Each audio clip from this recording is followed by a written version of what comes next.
আসসালামু আলাইকুম ওরহমতুল্লাহি ওবারাকাতুহু। আমি আজকে আপনাদের সামনে আসলাম একটি বিষয়কে স্পষ্ট করার জন্য। বিষয়টি হলো, আমরা অনেকেই মনে করি যার ঘরে কন্যা সন্তান হয় তাকে অশুভনীয় মনে করি, অশুভ মনে করি, অকল্যাণ মনে করি। আসলে কি বিষয়টি তাই না।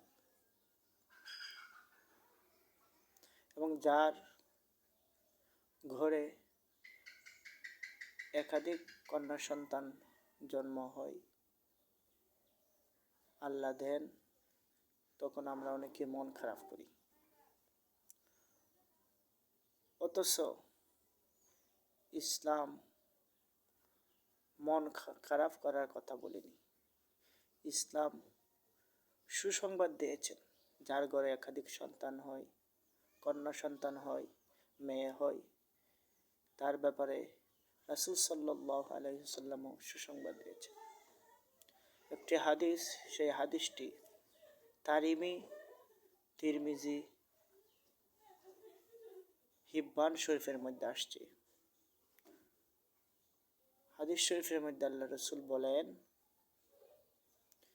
যে ব্যক্তির 3টি কন্যা সন্তান অথবা 3টি বোন আছে, রাসূল সাল্লাল্লাহু আলাইহি ওয়াসাল্লাম বলেন, এবং সে তাদের প্রতি মমতাপূর্ণ ব্যবহার করে, দয়ার্দ ব্যবহার করে, ভালো ব্যবহার করে, রাসূল বলেন সে বেহেশতে প্রবেশ করবে। সুবহানাল্লাহ!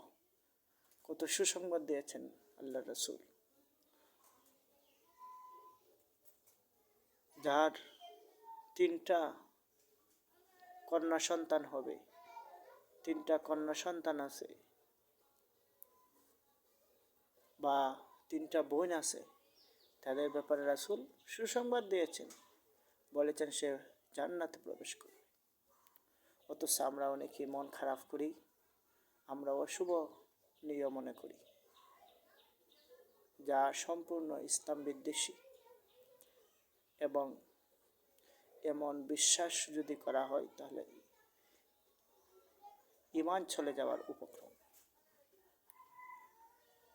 আল্লাহ তাআলা যেন আমাদের সবাইকে এবং আমাদের মধ্যে যাদের একাধিক কন্যা সন্তান আছে, একাধিক বোন আছে, তাদেরকে পেয়ে যেন আমরা খুশি থাকি এবং তাদের প্রতি মমতাপূর্ণ ব্যবহার করে দুনিয়ার বুক থেকে জান্নাত অর্জন করে যাওয়ার তৌফিক দান করেন। সকলে বলি আমিন।